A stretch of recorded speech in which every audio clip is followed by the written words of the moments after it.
You and I, God has created you uniquely. I often will say a masterpiece is a unique work of art. There are no two masterpieces that are the same. And so when you think of your personality, I tell people that because you and I are unique, we are unique in our calling, we are unique in our ways, we are unique in everything that we do, really. We are unique. And so because you are unique, I'm unique. God even showed us through our fingerprints.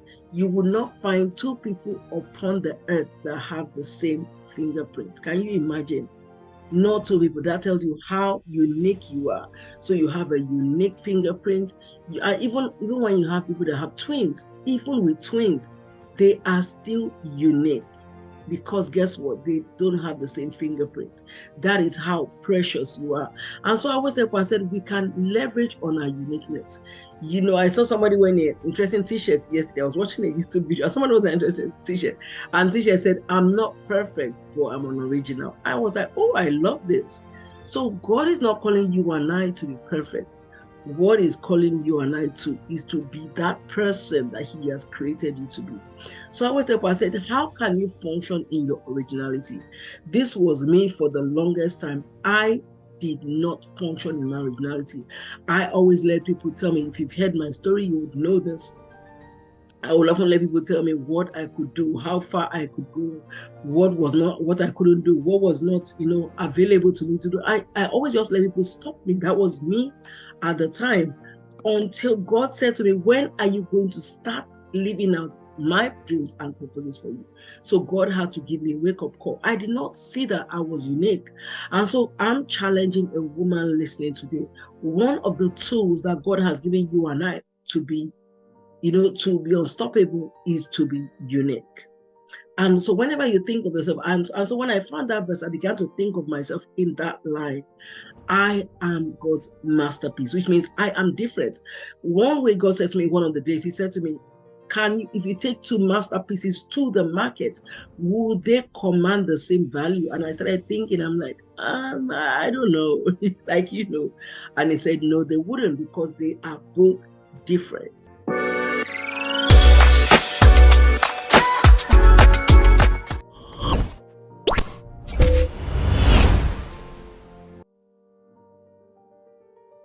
Hi, beautiful people. How are you doing today? I'm excited. We're here for another episode of the Unstoppable Woman series. I started this a couple of weeks ago. I've brought on a few guests to talk about this. It's been phenomenal. It's been great. I'm so excited for what God is doing in our lives through this, series. A few of the guests I've brought on have shared their stories, and really, you can see from their stories that it's not that they had not gone through challenges of life, but just that God has helped to bring them through, and they have chosen to be unstoppable. Somebody might be out there saying, oh, I don't know if this really applies to me. I don't really know what this unstoppable word means. Sometimes there are words that we hear that are almost like a cliche. You hear them over and over, and you're like, oh, I don't know if this really applies to me. Today, I want us to look at 5 tools that every woman has to make her unstoppable. I mean, every single woman. There are 5 tools I want to share with you that I found out that each one of us has those 5 things. And if we can hone on those 5 things, guess what? We can be unstoppable in everything God has called us to do. When you think of that word unstoppable, I love one of the dictionary meanings that often says that word means impossible to stop or prevent. I love that version, impossible to stop, which means you cannot stop that person, which means that person is going to decide. When you say somebody is unstoppable, that person is going to choose, that person is going to decide that I refuse to be unstoppable. It's not like I can't, but I just decide that I'm not going to be stopped. I will not let the enemy stop me. I will not let myself stop me. I will not let other people stop me. I am on a mission to accomplish everything God has called me to do, and I will get there. Somebody say, I will get there. Before I get right into this, I want to say to you, if you're watching on my YouTube channel, and you have not subscribed, I want to ask a quick favor. Could you just pause for 1 minute and click that subscribe button? This year, I'm looking to go to 1,000 subscribers at least. So just click that subscribe button. And people always wonder, why do people want you to subscribe to the YouTube channel? For two reasons it is for me. The first reason is that it encourages other people to be able to see that video, because the more people subscribe to it, the more the word spreads and the more other people will see it. So I always say, subscribe to it. Don't just subscribe, like it, press the notification bell so that every time I upload a new video, this channel is committed to, serving Christian women with, just bringing you tips and tools on how to thrive in purpose, thrive in your originality, thrive in your calling. And really, that is all I'm committed to doing here. And so I want to encourage you, if you have not subscribed, please pause for a minute and click that subscribe button. It takes 1 to 2 to 3 seconds to do that. Another thing that it does when people subscribe to our YouTube channel is that it encourages me as a person that this is actually adding value. It helps me to know that this is actually adding value to you. And I'm not just sitting here wasting my time. Really, I said, I never want to waste time. Time is very precious. So if this is not adding value to people's lives, then guess what?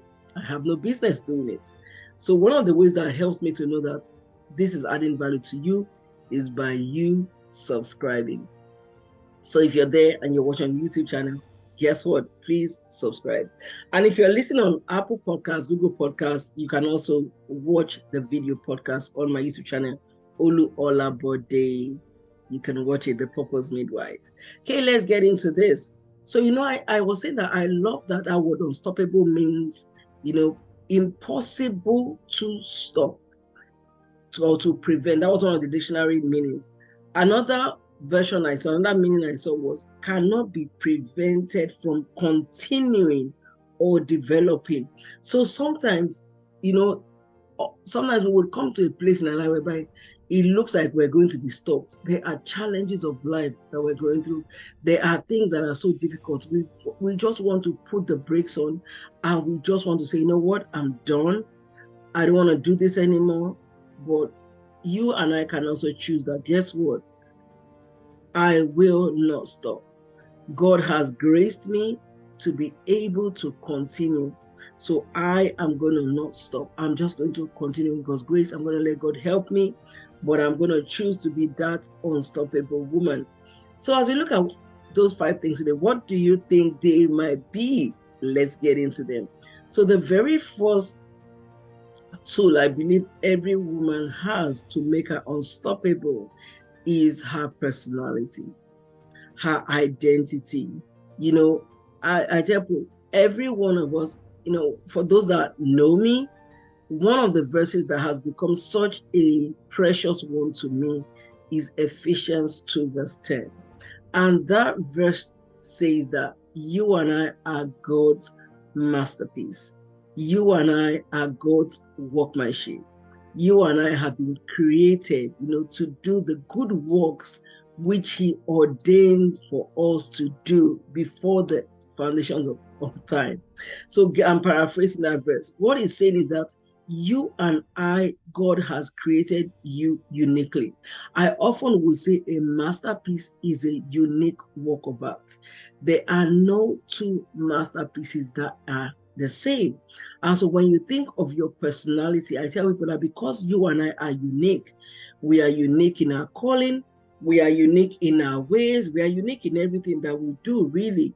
We are unique. And so because you are unique, I'm unique, God even showed us through our fingerprints.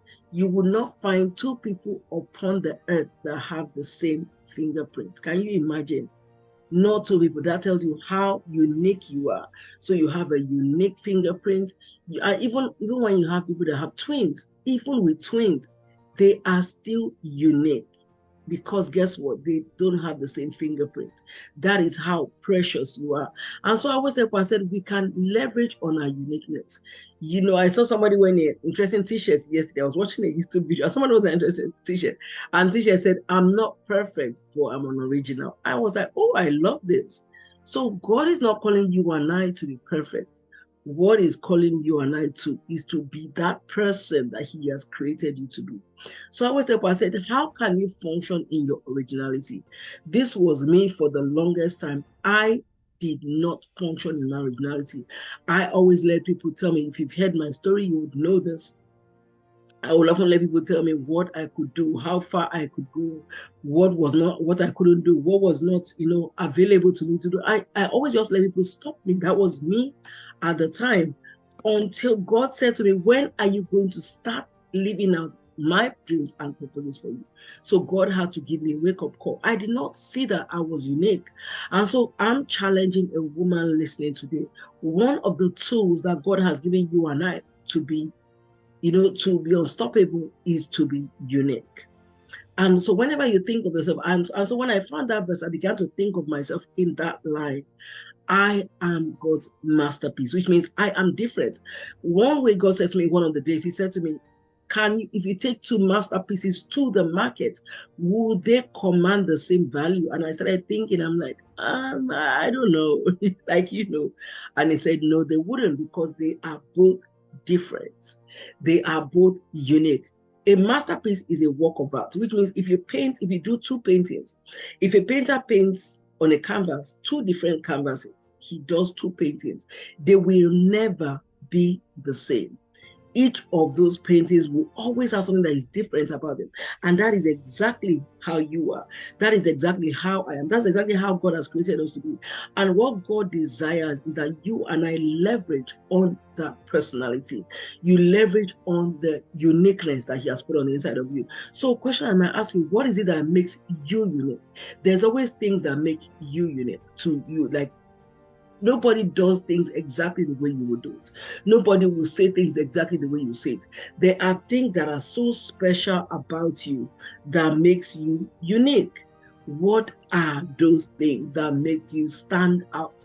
What are those things that even you know that this is just you? How can you leverage on those things to make you unstoppable in purpose, to make you unstoppable in everything God has called you to do? What are those things? So it's a question I believe each one of us can begin to leverage on. Our personality. Begin to look at yourself. And I always said, it is awesome that we go to school and we study so many courses, but often a lot of people do not take time to study themselves, a lot of us. And I remember when I heard that verse, or when God brought that verse to when I began to ponder on it, I began to see, oh, this is why I do things this way. This is why I talk this way. This is why some of the things that were unique to me, I had disdained them because I didn't know they had a purpose.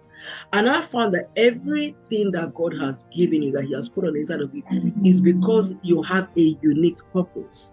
And so those gifts, everything you have is for a purpose. And so we start off with your personality. It is a tool for your purpose. Everything, the way you have been wired, God has wired each one of us. He says in Psalm 139, verses 13 and 14, it says that you are fearfully and wonderfully made. You and I are fearfully and we are wonderfully made. Can you imagine? You and I are so special. That's how God created us. He created us to be so special. So I want us to begin to look at the things that make us special. What makes you different? How can you leverage on them? How can you bring that personality to your world? What are those things that are so different and so beautiful that you can begin to say, oh yes, this is a gift that God has given me so that I can bless my world with it? What is it about my personality that I might disdain even right now, but maybe it's meant to be a blessing to others?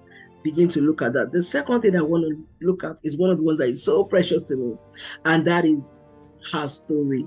I say every woman has a story. Like, on this Unstoppable Woman series, I've brought about 4 women, I believe, right now, that have spoken about their stories. They have shared with us the things that they went through that were peculiar to them. Everybody has a story. I run a writer's bootcamp, and I often tell people that if you have a message, you have a book. If you have a story, you have a book. That's one of my lines. If you have a message, you have a book. If you have a story, you have a book. Why do I say that? Because every one of us has a story we can tell. And why do we tell our stories? Because the world needs to hear our stories. And why does the world need to hear our story? Because often the stories that we tell, our stories help to strengthen somebody. Our story might be something that somebody will listen to. They have gone through challenges of life. But once they begin to listen to you and our story, they can draw comfort from it. They know that God that came through for you in the midst of trouble. Whenever I share, my suicide attempt story, people always go like, wow, you went through all of that? And I'm like, yes. Why do I share it? It's not that I'm emphasizing what I went through, but I often share so that if somebody somewhere is going through that challenge, they can draw hope and say, I don't have to give up. This is not the end. God that came through for this person can also come through for me. God is not a respecter of person. He can do it for me as well. And really, that's why we share our story. So I believe every woman has a story. And so I always ask myself, what are you doing with your story? Because often we don't tell our story. We don't own our story. One of the topics that I love to talk about a lot is 7 things you must do with your story. And so I told that question to, what are you doing with your story? I tell you, what are you doing with one of the things that I believe you must do is you must heal from that story before you can tell it. So, and another one of those 7 that you can inspire with those stories. If you want to find out more about that, I would put a link to the podcast I did, I think, on 7 things you must do with your story, so that you can watch the entire episode. It's so important to leverage on our stories. So that story that you have gone through of abuse, who can it help? That's your story of having a child out of wedlock. What nuggets can you share from it that can help somebody else not to fall into the mistakes that you fell into? Fine, the things that you went through an abusive childhood, who can you share that with? Oh, there were things that you learned from your mom that were such a blessing. Who can you share it with? So these stories could be sad stories, they could be happy stories, they could be exciting stories, they could be painful stories. It really doesn't matter what they are. But the truth is that in every story, there is a message. In every story, there is a message. I often will say, in every story, there is a book. In every story, there is a book. In every story, there is a message. In every story, there is victory. In every story, somebody can learn. In every story, somebody can glean from. In every story, somebody can be strengthened. In every story, somebody can get succor from that story. So what are you doing with your story? And how can this help you to be unstoppable? What do I mean by that? There might be challenges that you have gone through. When you get into further challenges, guess what? You can always look back at how God brought you through those past challenges. Someone that did that in the Word of God is David. When he came across Goliath and he was going to fight Goliath, the first thing he said was, God that helped me to kill a lion and a bear, is it you, uncircumcised Philistine, that I will not be able to kill? He just brought Goliath down to the size of the lion and the bear. What am I saying? When you're going through a new challenging situation, can you look back at your story and say, God that brought me through that at the age of 15, brought me through that at the age of 21, that brought me through that when I was a child, that I felt like I almost lost it. I felt like I was going to give up. Is it the same God that wouldn't be able to bring me through this now? So I find our stories are so powerful. They are things that we can use we can leverage on, that can help us to be unstoppable in life. So whenever you come to that place where you feel like, I can't take this anymore, look at the story of your life. And I find when you look at the story of your life, you can be grateful that God has brought you through, and he that he has brought you through can do it again and still bring you through every challenge again. Let's go to number 3. So number 3 tool that every woman has to make her unstoppable is her gifts. Oh, I love this one as well. I love this one because of not of recent, but a couple of years ago was where God began to open my eyes, to the power of a gift. I didn't even think my gifts were important. I didn't even think my gifts were really worth it. I loved to talk a lot growing up. I've shared this. I loved to encourage people, but I didn't think that it was going to be something that God would use for me as He brought me into the place of purpose. There is somebody that is saying there, I know how to do A, B, C, D. My question to you is, are you leveraging on them? Like I said earlier, I believe that everything that God has given you and I, we are called to leverage on them. We are called to use them. They are tools to help us in our place of purpose. They are tools that we can leverage on every single one of those things. So the gift that you have, I always ask people, there are a couple of questions that I always ask people. What are you good at? What do people compliment you on? What is it that you do like nobody else? What is it that you know how to do and nobody else really knows how to do? What is it that you excel at? There are some certain gifts. Fine, all of us have multiple gifts, but guess what? There are some gifts that are dominant, that they are more dominant in you than other gifts are. The other gifts you have. So what are those dominant gifts, and how can you leverage on them so that you can take them into the place of them helping you to be unstoppable? For some of us, we're saying, oh, I really want to do blah, blah, blah. But you have a gift that can help you. But maybe you, like I said earlier, you might have disdained that gift. And so I want to encourage you, as you listen to this, pull out a sheet of paper and write down 10 gifts about you that you know are so peculiar to you. What are those things? And then begin to look.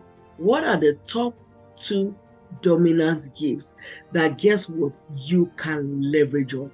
Is an activity I want you to do. So pull out a sheet of paper and write down 10 gifts. Look at you. Look at what people compliment you on. Look at what you love to do and begin to write out. What are those things that you do effortlessly? Somebody can do it and they feel like, this is a chore. But it's a zone of genius. You just flow into it. It's just so easy. You just get into it and you're fine. You're just thriving into it. You're doing excellent. You love it.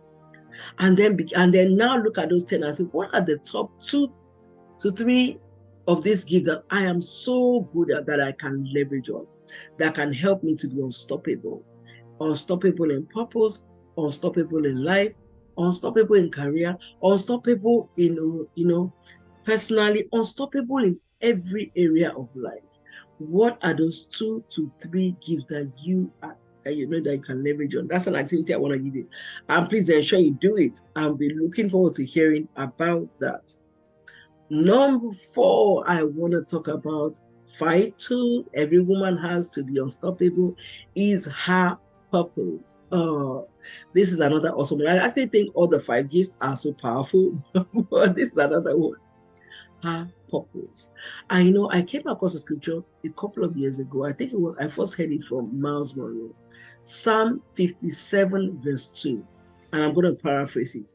It says that He would complete His purposes for me. He would complete, another version will say He would complete and He would fulfill His purposes for me. And that day, it made me begin to understand that God is the one that has a purpose for me.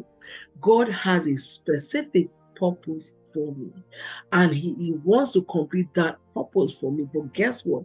I must come in sync with that purpose.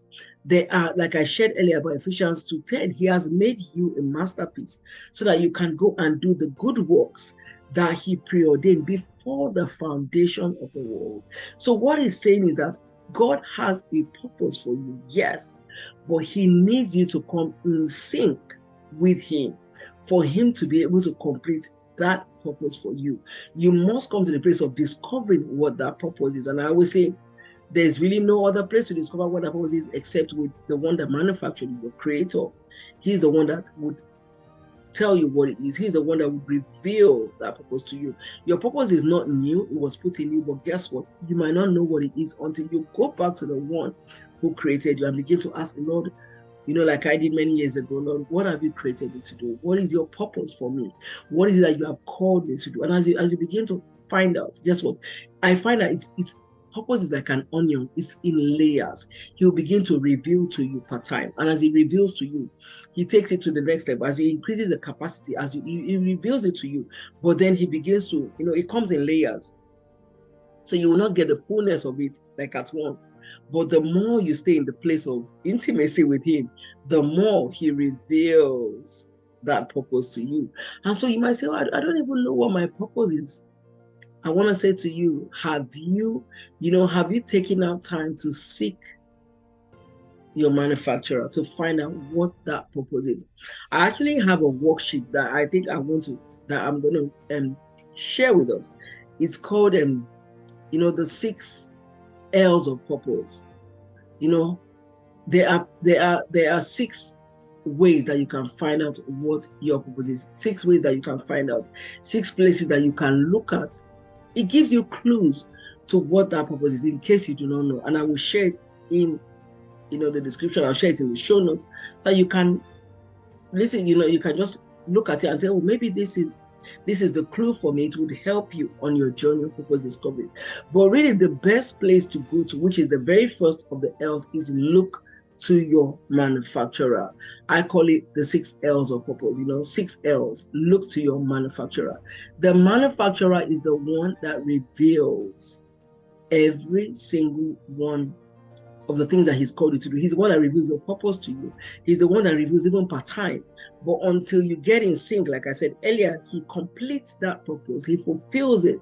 But you and I must get into that place in sync with him. And that's why I often say that you cannot fulfill purpose without God. Like, it's almost impossible. Because what happens is that people sometimes get an idea of what it is and they begin to run with it. They say, oh yeah, I know what it is. But hello, you might have a clue. The manufacturer reveals part time. And so if you do not stay with him part time, if you do not stay in sync with him, guess what? You lose the connection. It's almost like the phone and a charger. If you do not stay in sync, the phone being charged, the phone might think, I'm charged at 100%. I can go, I'm fine. But if the phone doesn't know is that there will come a time whereby it will go to 50%. And there will come a time whereby it will go to 30%. When it gets to 15%, the phone might start giving you one of charging your phone. If you still don't charge it, there will come a time whereby it will go to, like when my phone goes to 10%, it would go to dark screen mode. And if I don't charge it by the time it gets to 0, guess what? It just goes off. So you might think you know, but you cannot run with what you just know. You must stay in sync so that you can continually hear. You can continually be in sync. It's a continuous journey. And that's why purpose in God is like the way to go, because he keeps revealing different facets of it. I find that purpose is multidimensional. It's multidimensional. It's in layers. It's not a one-time thing. It's something that God will keep on diversifying. He will show you the different variations, show you the different layers. He would increase capacity. You will be amazed, like if you would just stay in sync with you. Let's go to number 5. And the 5th one is her words. So what I've shared is every woman has 5 tools to make her unstoppable. Her personality, her story, her gifts, her purpose, her words. You might say, yes, really, her words? Yes. Guess what? I often tell people in my writer's bootcamp that I can come here and teach you how to write a book in 30 days. I can talk as long as I want to. But until you see yourself that you are able to write that book, guess what? It may never happen. Until you believe it, it may never happen. And so I find that words are so powerful. The word of God said that, by the word of God says, and there's a verse that I want to quote, and it just went out of my head. Oh, it would come right back to me. It it would come back to me, and I would say it was. One of the verses is that by your words you are justified, by your words you're condemned. That's one of the verses. Another verse, it says the power of life and death. That's the one I want to say. The power of life and death from the book of Proverbs is in your mouth. So the power of life, you have the power of life and the power of death to speak.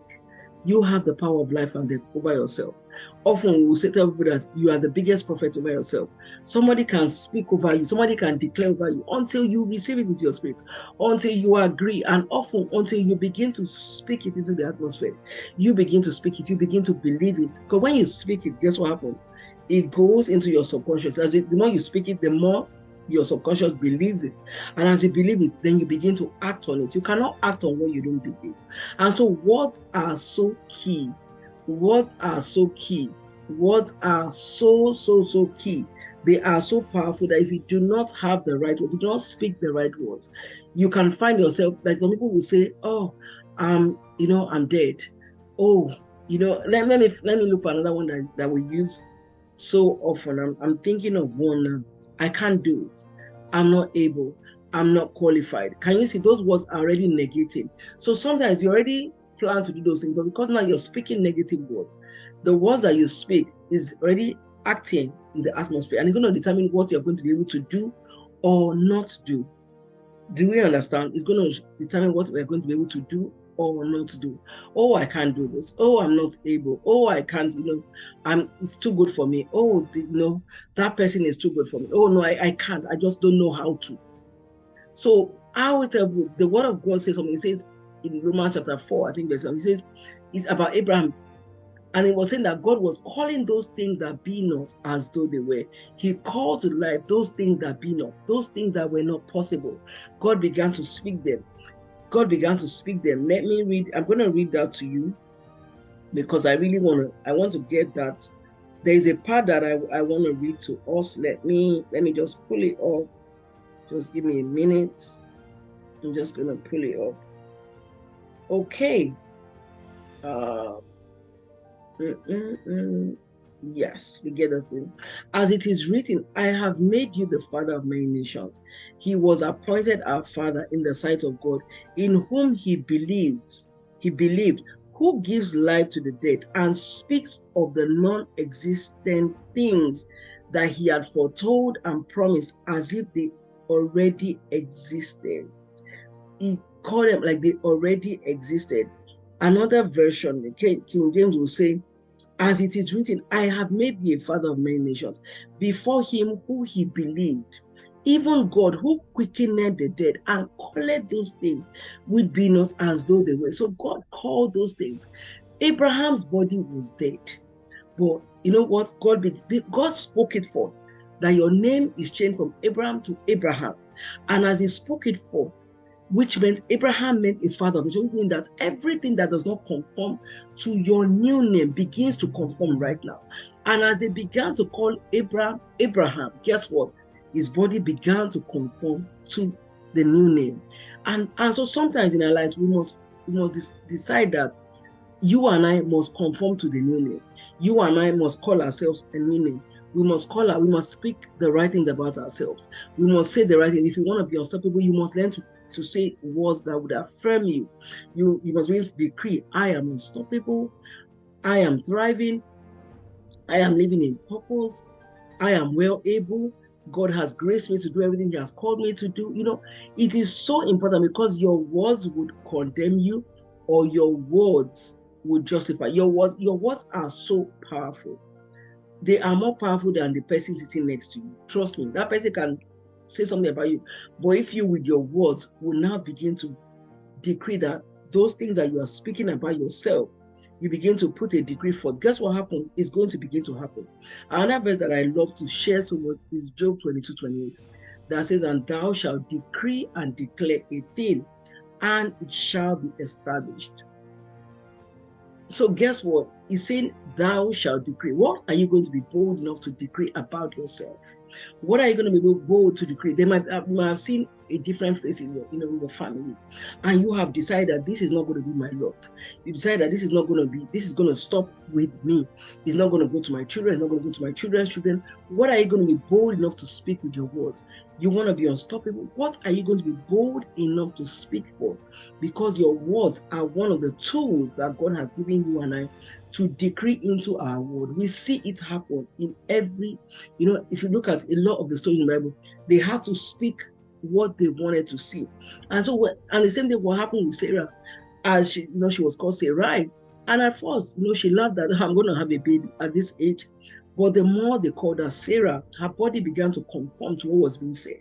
So what are those things that need to conform, that you need to change with your words? You might look at the words that you're speaking and begin to say, how have I been speaking wrong words?